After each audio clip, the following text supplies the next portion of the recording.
OK, so the name was Kirsty Allen. And what's the address, please? 48 Wyndham Road, Richmond. The postcode? R16GH7. Good, I've got that. Now, your telephone number? Well, my home number is 020-8927-7651 and my mobile is 07754-897-432. I'm sorry, I didn't catch the second one. What was the mobile again? 07754-897-432. Thanks. Now, do you know the flight number of the plane you were on last night? Oh yes, hang on a second. I've got my boarding pass stub right here. The flight number was PA356. No, I'm sorry, PA365. That's it, 365. And does the boarding card stub say what seat you had? Oh yes, it was E6. And you said that it was New York to London Heathrow. Is that right? Yes, that's right. Before the conversation continues, you have some time to look at questions 6 to 10. This test is made by Ielts Practice Test channel. So please subscribe, share and like our videos.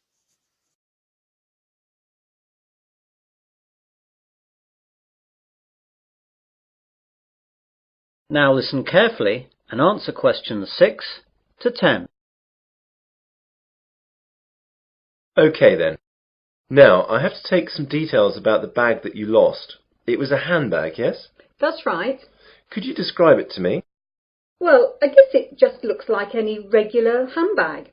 It's very dark red with black handles and the catch on the top is gold coloured.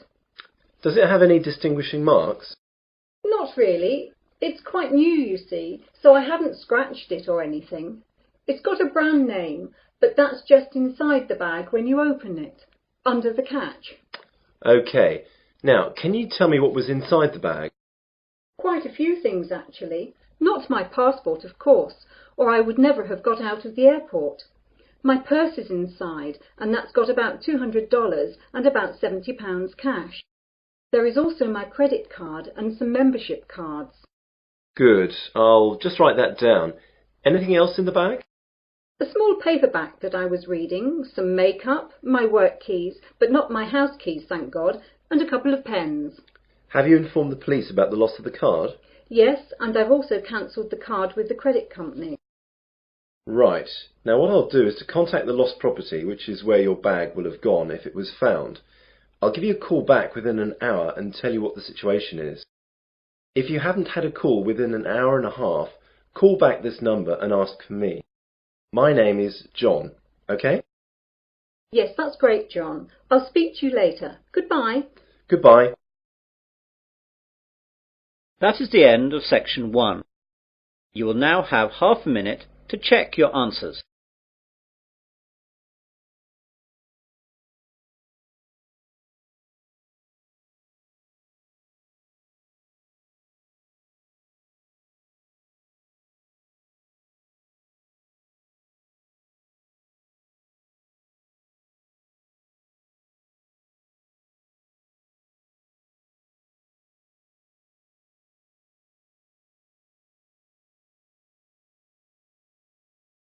Now turn to section 2. Section 2. You will hear a man giving a welcome speech to new students at the University of Wesley. First you have some time to look at questions 11 to 14.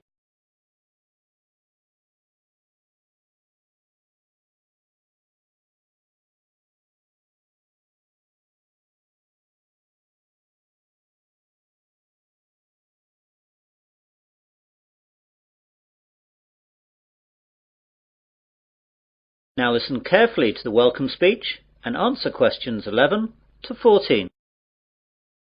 Hello and good afternoon. My name is John Walker and I'd like to welcome you new students to the University of Wesley.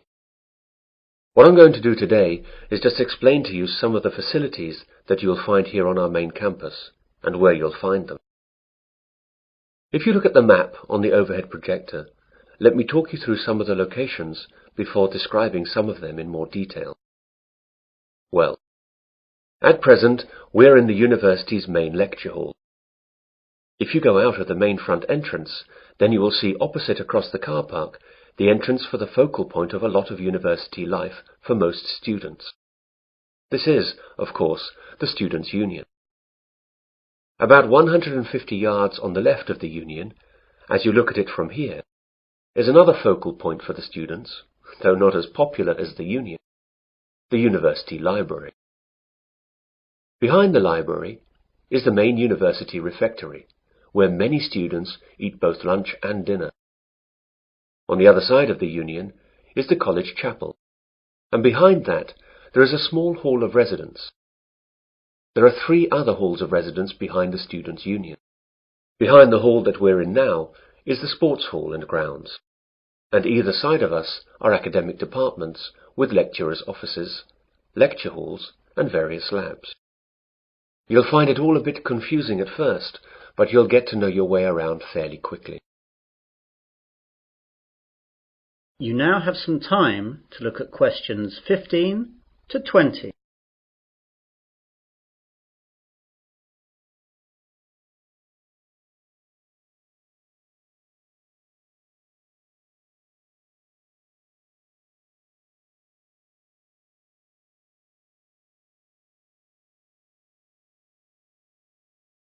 Now listen to the rest of the welcome speech and answer questions 15 to 20. I'd like now to talk about a few important places on the campus. All students must belong to the Students' Union if they wish to use any of its services. It's very cheap, and we certainly recommend that you join. The Union provides a bookshop covering all the course books at the university, plus lots of other titles for a range of interests. You can eat and drink at the Union. There is a Fat Phillips on the ground floor, serving a wide range of fast foods and drinks. Then there is the main Union bar up on the first floor. This is where the Union parties, dances and balls are held. And there's a pizza corner where cheap, large pizzas can be served up in a few minutes. Other areas that will be of interest to students are the welfare office, the travel office, and the club's office. The club's office will get you in touch with all the clubs that are part of the Students' Union. These clubs vary from football to drama to potholing to beer drinking. There really is something for everyone. The Union opens up at 8 a.m. every day and closes at 12 midnight, unless there are any functions going on later. I'd like to move on to the library now. This is where a lot of you will, I hope, be spending a lot of time over the next 3 or 4 years, working and doing research. Of course, this isn't as exciting as the social aspects of university life, but of course, it really is the main reason that you are all here. I therefore urge you to get over there as soon as you can, as you have to register, and then you can have a look around. During the first 2 weeks of the academic year, that is, now, there are tours every 2 hours aimed at familiarizing new students to all the services that the library offers. The library is open from 9 a.m. to 9 p.m., though it stays open later during final exams. As I said earlier, the refectory is behind the library. The refectory offers a range of cheap meals at lunch times and in the evenings. It's open from 12 noon to 3 p.m. for lunch, and from 6 p.m. to 8:30 p.m. for dinner. They try to offer a variety of food, from favourites to healthy options to ethnic foods, and there's always a choice for vegetarians and vegans. The University Sports Hall is one of the most used buildings at the university. To use the hall or the grounds, you must be a member of the Athletic Union, which is part of the Students' Union. Again, this costs very little and will allow you to use all university sports facilities, represent university teams, and it fully insures you during your membership of the Athletic Union. This is really excellent value. For departments and academic facilities, there isn't enough time to go through all of them, but your respective departments should furnish you with maps and information that will satisfy your needs. For all services offered at the university, I recommend that you purchase a Discount Plus card. This card costs £50 and lasts for the academic year. It will then give you discounts on all services at the university. For instance, a £4 meal at the refectory would be reduced to £2.50. It will also give you free usage of the late-night minibus that the university runs to places off campus, which normally costs £1. You can see that it wouldn't take very long to make it worthwhile. The cards can be bought at the Students' Union. Well, that's what I have to say for the moment. Now, are there any questions? That is the end of section 2. You will now have half a minute to check your answers.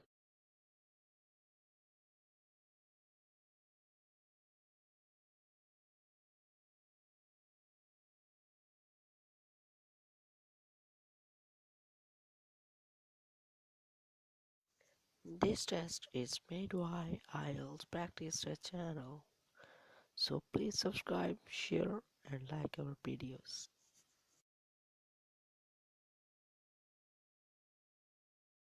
Now turn to section 3. Section 3.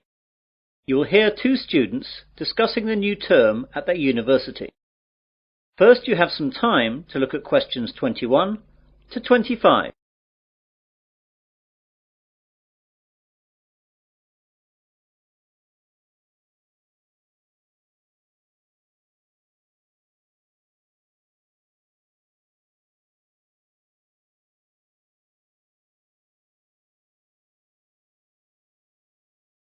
Now listen carefully and answer questions 21 to 25.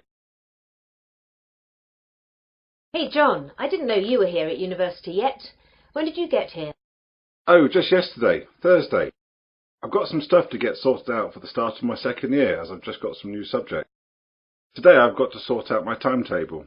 It seems like I've got quite a lot to do this year. When did you get here? I've been here since Tuesday. What classes are you doing this year then?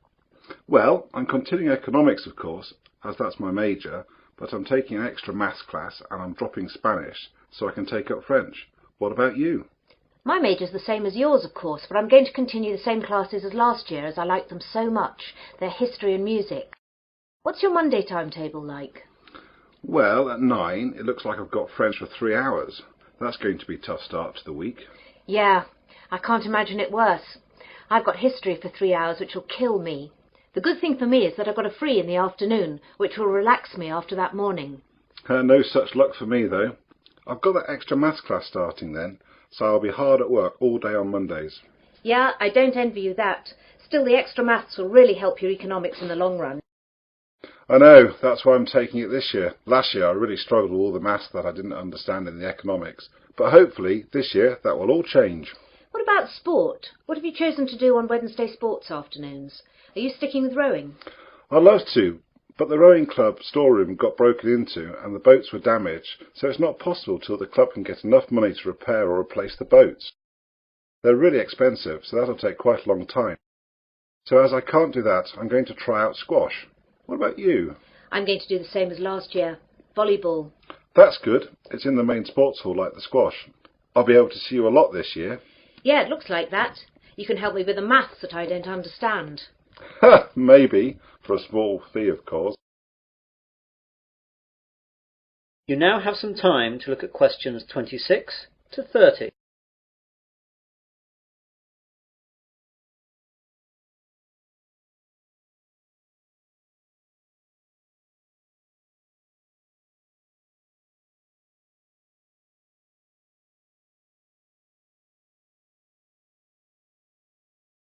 Now listen to the rest of the discussion and answer questions 26 to 30. I know it's early, but do you know anything about the first assignment that we have to do? Yes, it's already up on the economics faculty notice board. There's a choice of essays up there. I think there are about 10 you can choose from. I can't remember any of the titles though, apart from the one that I think I'm going to write about. What's that one then? It's about the short-term future of third world economies. Ooh, I don't like the sound of that. It seems very wide-ranging. It is, but remember that I spent some of the summer vacation travelling in Africa and Asia, so that has made me more interested in the subject, and I've also got some first-hand ideas on the subject. Does the essay list mention how long the essays have to be and the deadlines? Yes, you remember last year all the essays had to be 3,000 words in length. Well, that's gone up by 1,000 words. Oh no, they'll take ages. I know, I was hoping that they'd stay at 3,000 words, or only go up to 3,500, but no luck, I'm afraid. What about the deadline? The first one has to be in by the 30th of October, and the second one by the 30th of November. It looks like one essay a month like last year. Well, at least that hasn't changed. But as it's the end of September now, that leaves only a month to get the first one done. I'm going to have to get onto that straight away. Yes, you'd better. If you want to talk about it, I'm going to be at the campus cafeteria at 1:30 for lunch. We could go over some questions. I can't then, as I'll be in the sports hall working out. How about 3 this afternoon at the Economics Common Room? That seems okay. We'll be right by the Economics course office where the questions are, so that'll be convenient for checking up on them. OK, see you then. Bye. Bye. That is the end of section 3. You will now have half a minute to check your answers.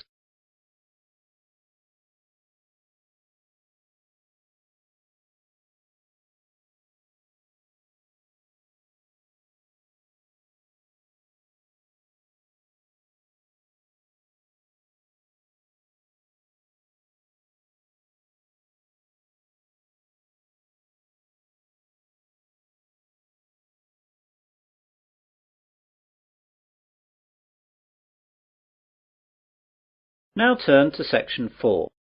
Section 4. You will hear part of an environmental sciences lecture.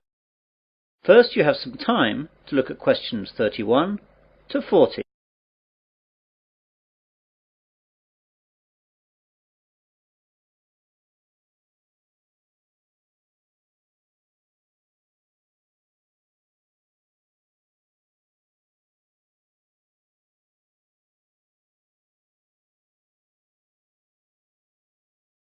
Now listen carefully and answer questions 31 to 40. Good morning, everyone. My name is Professor Wilson, and I'm lecturing you today as part of your Environmental Sciences course. Part of this course is concerned with pollution issues in our world today, and part of this lecture will look at some of the ways that the oil industry has developed to deal with oil spills around the world. Oil tankers are the largest ships to sail in the ocean. For countries such as Japan that have no oil deposits of their own, tankers are the only way that oil needed to power their economies can be moved. They are designed to hold millions of barrels of crude or refined oil in reasonable safety and without damage to the environment. When oil is released from these ships, the oil spreads out over the surface of the water in a large slick. These oil slicks can cover hundreds of miles and they cause huge environmental damage. Oil is released for varying reasons. Accidents while loading and unloading and deliberate spills account for many slicks today, but it is ships hitting other ships or rocks which is the major cause of slicks. Because oil slicks are so damaging to the environment, numerous ways of containing them and cleaning them up have been developed. In previous years, slick cleaners would sometimes try to set fire to the slicks and burn them off, but that is rarely done nowadays because, surprisingly, nearly all oil slicks consist of compounds that aren't flammable. Combustibility comes after refining. The 4 ways of cleaning up oil spills that we look at today are as follows: the containment boom, chemical detergents, the sponge, bacteria. The containment boom is the most common method of cleaning up after an oil spill. Barriers are erected in the water and the oil is then sucked up. Basically, a containment boom is just a large float that surrounds and contains the slick. This method is cheap and straightforward, however only functions in very calm seas. Another method to clean slicks is to spray detergent solution from airplanes or boats directly onto the spill. Depending on the detergent, 2 things can happen. One possible result is that the oil can break up into clumps, which sink to the bottom of the ocean. Although these clumps are themselves hazardous, the problems caused by the clumps are much easier to deal with than the problems caused by oil slicks. The other possibility is that the oil then breaks down into tiny droplets, which are soon spread and become harmless. This method is well suited to dealing with the larger slicks. A negative aspect is that often the chemicals remain in the water, and they can kill fish and other marine life. A Berlin-based company has developed an alternative method for cleaning up oil spills. EcoCarbon has invented a giant sponge made of lignite resin that sucks up the oil, preventing it from harming the environment. The sponge comes as a mat, which contains crushed coal, whose small granules can soak up large amounts of oil. The process is safe and cheap. The sponges have so far withstood small-scale testing in pools of water with miniature oil slicks. A unique advantage is that once the oil is absorbed into the mat, it remains fixed there permanently. The downside, however, is that the mats become toxic waste. Scientists are also trying to improve other methods to fight oil spills. At the scenes of oil spills around the world, they found bacteria that seem to have an appetite for the toxic black sludge. Now the scientists are breeding these bacteria and studying them to determine which is the most effective at reducing oil levels. Eventually they hope to put the best bacteria to work in helping clean up after oil spill disasters. The bacteria actually use the oil as food. As the bacteria reproduce, they eat more and more of the slick until it finally vanishes. Eventually this method should be cheap, easy to administer, and be completely eco-friendly, as when the slick is gone, the bacteria's food source is gone, and they die, leaving nothing behind at all. So far, this method has no discernible drawbacks. Well, that's the end of this section of the lecture on cleaning up spills. This subject is an optional essay for your course. You'll find the reading lists and essay questions on the faculty notice boards along with a deadline for submission. If you choose it, seminars will be held at a later date. That is the end of section 4. You'll now have half a minute to check your answers.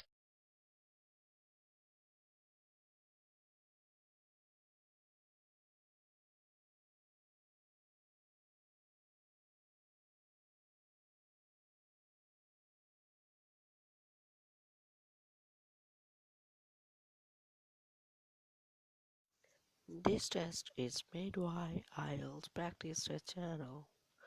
So please subscribe, share and like our videos.